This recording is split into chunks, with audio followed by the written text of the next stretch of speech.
The weight of the evidence still leans towards the bullish camp, but potential obstacles call for a flexible approach to risk management.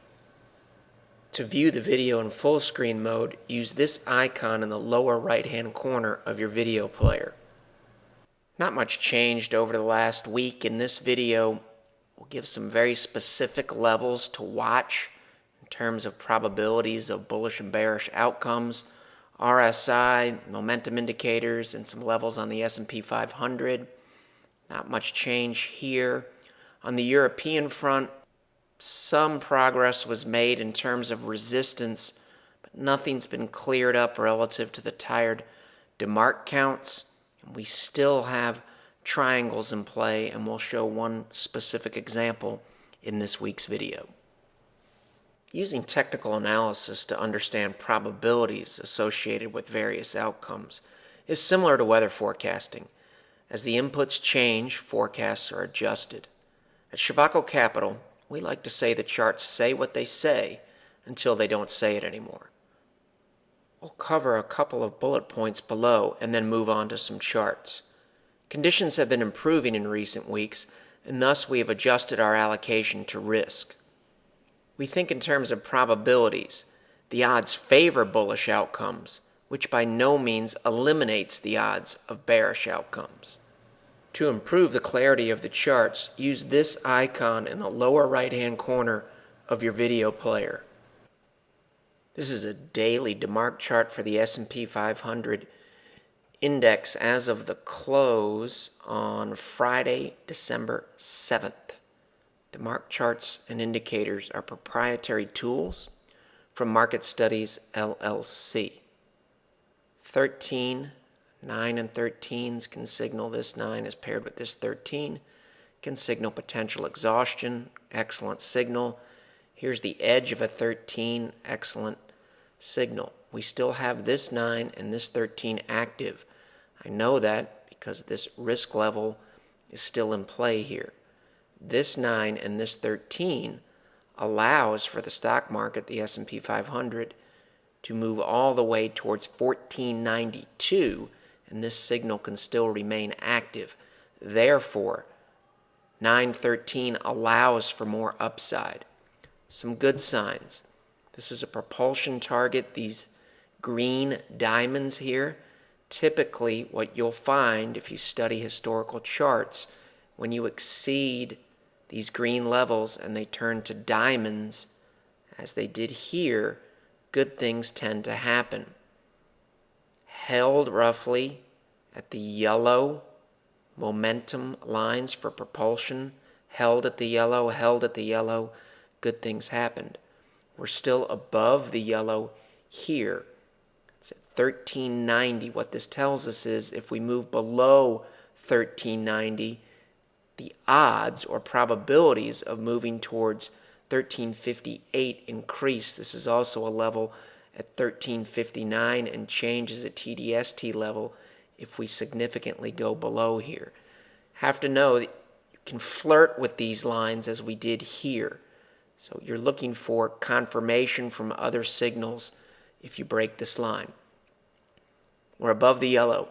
Above this, 1447 becomes realistic on a daily chart for the S&P 500.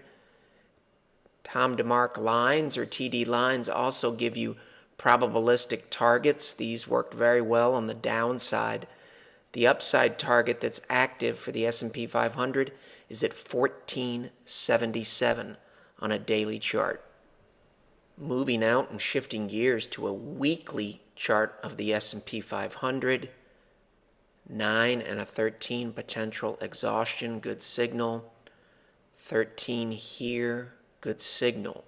The current count is a 9 and 11. This is the most extended count of the 4 DeMark counts. This is aggressive combo. The other 3 counts have a lower number here. So this is the one that seems to have worked well in the recent past. What does that tell us? It tells us that move to a 13 to get this 12 and this 13 in the present day, we would have to exceed this 11 bar here. The high was 1474 and the close was 1465. which means we would have to move up into this area. Some other potentially positive developments. This solid line here is a TDST line. You can think of it as a support and resistance line. It also tells us when this turns bold in this manner, it signals a trend change in a bullish direction, and typically it increases the odds of carrying from a 9 all the way out to a 13 here. The fact that this bar is not moving over tells us that this is qualified and confirmed. It's in place. That's a good sign. If the line is out here, it's possible that it can still be negated and go back to a dash non-bolded line. Net bottom line, this leans bullish. Came down relatively close to this propulsion target. Bounced, good sign. We're above the yellow line of 1400. Typically, momentum above this line says that your next target momentum-wise would be to carry to 1459 and change. And if we were to move above 1459 and change, your next teal target on a weekly S&P 500 propulsion is up at 1575. And remember, to get this 12 and 13 here in the present day, we would have to exceed 1459 and move into this area here. As long as we remain above 1400, this weekly chart looks relatively healthy and bullish. Below 1400, it opens the door again towards 1326 on the S&P 500 weekly chart. Now we're looking at a 60-minute chart. If you're watching this video on Tuesday, Wednesday, Thursday, or Friday, you might want to skip this since it will change. But going into the trading day on Monday, have somewhat of a mixed bag. You can see this is a TDST qualified bullish break, which was a good signal. We did move higher. We have a qualified break, but it could still be negated. You can see it's still active here. Once this line starts moving over, that means this is a done deal and leans bullish. This isn't a done deal yet. We also are sitting right at a propulsion target of 1418.10. We closed at 1418.07. Within the first hour of trading on Monday, we will also get a 9 down. So if we reverse here at this resistance level, next move from momentum perspective is 1413.96. Below that, 1407.59 comes into play. This solid line leans bullish. If we move into this area here, it's possible even on a 60-minute chart that we would carry all the way out to a 9 and 13 and move in this direction. We just have to keep an open mind and understand that we did close Friday right at a potential area of resistance here and here at 1417.37. This is an updated version of a risk-on versus risk-off chart we've studied in the past as of the close on Friday, December 7th. This is SPY stocks relative to shorting the S&P 500, longs relative to shorts. This is a weekly chart. It still looks healthy. This dark green line here shows you where the S&P 500, this is the S&P 500 weekly, bottomed in June of this year. See here, RSI above 50. This still looks good. At the low, all things being equal, you want this ratio, this risk-on, risk-off ratio, which is the black line, to be rising and above the moving averages red and blue.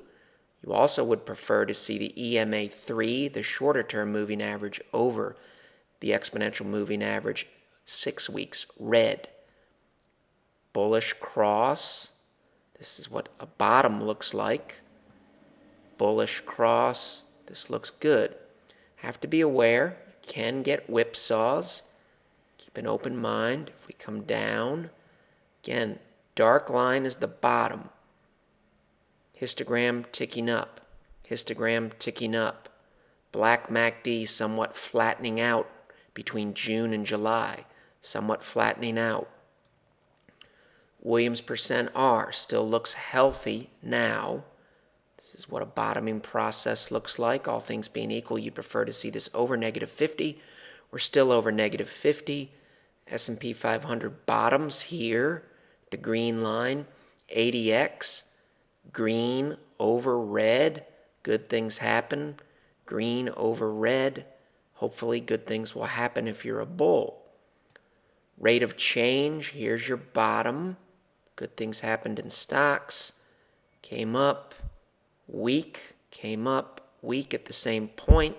Right here is the same as this. We need this rate of change to pick up. Ultimate oscillator, here's your bottom. Eventually it retakes 50. Similar situation here. Can't emphasize enough, this chart looks good. We will respect it as long as it looks good. If it weakens and we get a whipsaw like this, which is always possible, we'll respect that as well. This is another weekly risk-on, risk-off chart we've examined in the past. This is the S&P 500 ETF SPY relative to the Barclays Intermediate Treasury Bond Fund 7 to 10 year Treasuries, SPY, divided by or relative to IEF. This is the S&P 500 weekly here. When the ratio, the black line, is rising, that's bullish for stocks. You can see the ratio is rising, stocks do well. Black above the moving averages, this is a bullish moving average crossover. Good things happen in stocks. Black moving average crossover, good things happen in stocks. This is resistance. Resistance. When it acted as resistance, this is what risk off looks like. Stocks did poorly after we came off of resistance. Here, resistance, resistance, couldn't break above. Stocks did poorly after resistance acted in a manner here repelling the ratio. Here we broke out in a bullish manner. You can see stocks did well. We're trying to do the same thing here. The black line is just barely above this downward sloping trend line. The other bullish development potentially is these moving averages are trying to turn up as they did here and here, where good things happened in the stock market. From a negative perspective, we can get whipsaws here. This is a whipsaw type look. We have to keep an open mind. All things being equal, the bulls want to see the ratio move in this direction. We've been saying the triangles, you can see at the lower end of these triangles. So this is resistance. This is support. At support, if we go up in the green line, stocks do well after you hit support. Support, stocks do well. Support, stocks do well. The same support line, we recently hit it. So bullish, bullish, bullish, bullish. However, we are near resistance, and this is where the triangle comes into play. The distance between risk on and risk on down here and risk off up here is getting narrower. Here's your triangle, so we can get signals close together. If we move here, that's a good sign. If we get weak, we do have support very, very close by. So we can get whipsaw signals coming up. We have to keep an open mind. What we'd like to see, this is a whipsaw bearish signal. We'd like to see PPO, which is a lot like MACD, not look like this. Still does have some similarities. Williams percent R. This is what a whipsaw looks like. This is weak momentum. This is what a bullish turn looks like. This is what a bullish turn looks like. Still indecisive here. RSI, we'd like to see RSI move higher. This is potentially bullish, but not quite there yet, as of the close on December 7th. We'll revisit this slide and a few bullet points here and move on to some other charts. We basically maintain a risk bias when conditions are improving until the evidence starts to change. So our forecast is sunny until the inputs change, and then we change it to cloudy, and eventually, if need be, we'll change it to rainy. This is a daily chart of the Dow Jones Industrial Average as of the close on December 7th. Just one quick point.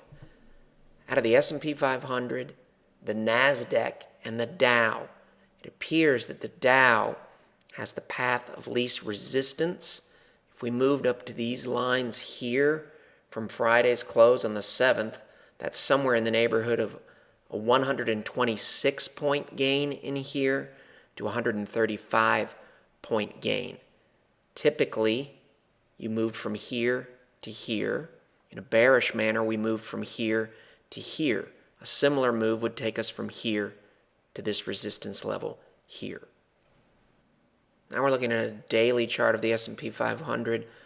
Understand that this is a very noisy, confusing chart. I'll focus in isolation on some simple issues here that I believe can help us all. We're believers in setting milestones. If we're above this, that's bullish. If we're below this, that's bearish. Nothing is absolute, but from a probabilistic perspective, as you cross threshold, conditions improve or conditions become more bearish. What we have here is a market that stalled at 1419 here. A market that stalled at 1418 here. We're still in the present day flirting with that level. We closed at 1418.07. I think you can make an argument this is a long move, relatively long move. This is a shorter move, so it's possible that we have a higher probability of breaking 1418 or 1419. What you can watch here is S&P 500, daily RSI. Stronger markets tend to stay above RSI 44 on declines. This is a stronger market here, especially in this green box. Pullback RSI stays above 44, gains follow. Pullback stays above RSI 44, gains follow. Here, these three pullbacks all stay above RSI 44, the uptrend continues. Conversely, here, daily RSI breaks below that 44 level, and here, weakness follows. Here, we break below that level, weakness follows. How can this help us today? Right now, we closed Friday at 56. Often, counter-trend rallies move up somewhere in the neighborhood of 56 to 58 RSI, counter-trend rally, and they fail. How this can help us next week. If RSI reverses where it is now, tells us to be cautious. If RSI drops below 44, the longer it stays there, the more concerned we would become. Conversely, if RSI can exceed 57, 58 and move into this area, which would be similar to what it did here, gains followed. Similar to this move here and here, gains followed. Gives us something to watch. All things being equal, next week we'd prefer to see this daily RSI on the S&P 500 move above 59. If you're a bear, you'd like to see daily RSI move below and remain below RSI 44. These are not absolute levels, they're probabilistic levels and general ranges that you can use on daily RSI for the S&P 500. We'll close with this chart. Most of what we've talked about has had a bullish slant. We still have resistance, DeMark counts that are concerning, triangles. We have to keep an open mind. This is consumer discretionary, BMWs, things like that, things that you buy when you feel good, relative to consumer staples, things like alcohol and toothpaste and milk that people tend to buy whether the economy is weak or strong. Point. This momentum for this ratio currently looks awful weak, similar to this period here. This is concerning. One of two things will happen, similar to what we just looked at with RSI. If we remain above Williams percent R negative 50 as we did here, that can be good and that can be bullish. If this continues to break down and starts to look like this, or this, that becomes concerning for all risk assets. Just something else we'll be watching next week. In terms of risk management, it's important to understand the probability of whipsaws. And for those of you that don't know what the term whipsaw means, it really means a bad signal. So if your probabilistic signals are calling for higher highs and you get a reversal, that's a bad signal or a whipsaw. We believe the probability of experiencing whipsaws in the coming weeks, the probability is above average. We could see them. There's numerous obstacles, extended DeMark counts, resistance, a lot of political drama still taking place in the United States and Europe. Hence, it's important that you understand what those probabilities are and be willing to reverse course quickly if conditions change. Therefore, you have to push your ego aside. Don't believe this is the type of environment or market to be making bold forecasts of where the market's going in the next few weeks. We're just not far enough along yet to be confident. We're confident enough to know that the probabilities are improving, and we'll maintain that bias as long as the charts and fundamentals allow us to do that. Very important to understand support and resistance, some of which we'll cover in this video. When we say manipulated markets are confused and volatile, in terms of manipulation, we mean central banks. Interest rates are suppressed, stock markets are somewhat propped up, and as a result, there's confusion. Nobody really knows what a treasury bond is worth. What would a treasury bond be worth if the Fed left the market? What would PE multiples be today if central banks around the globe hadn't printed gobs of money? In recent weeks, we've been concerned about long-term resistance on the German DAX and extended counts on European ETFs. Nothing's really been resolved there. Let's use France, the EWQ ETF. We have an active 9, 13, 9 that is still in play. This can tell you that the probability of a reversal here has increased. It's also occurring below the teal propulsion target at 2306. Your risk level, which is somewhat of a stop loss level if you shorted here, sits at 2290. Some good signs. DeMarker 1, DeMarker 2 do have the 6 periods above the lines. What that tells you is even if we reverse here, we most likely would try to come up at least one more time. Same ETF, DeMark chart. This is a weekly, trying to get an understanding of where we may be headed next. TDST level 2287. We closed last week at 2266.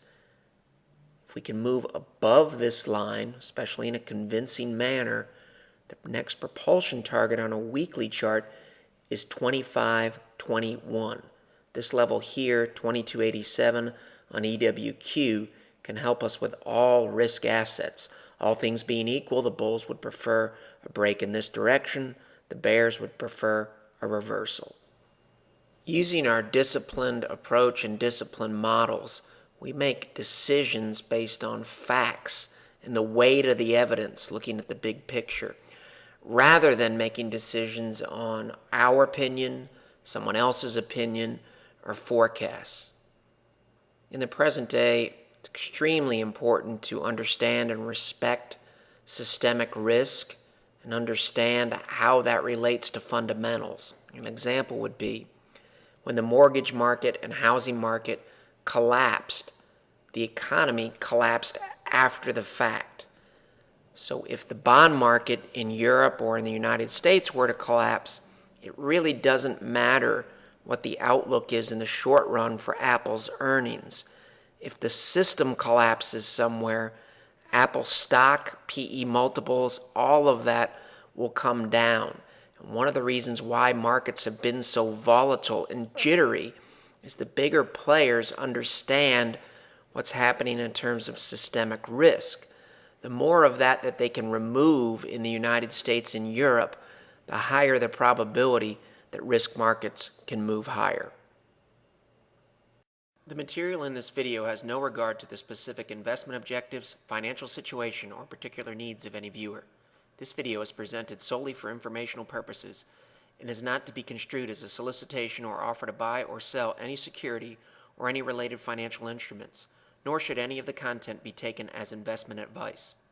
Any opinions expressed in this video are subject to change without notice, and Shrevako Capital Management, LLC, or CCM, is not under any obligation to update or keep current the information contained herein. CCM and its respective officers and associates or clients may have an interest in the securities or derivatives of any entities referred to in this material.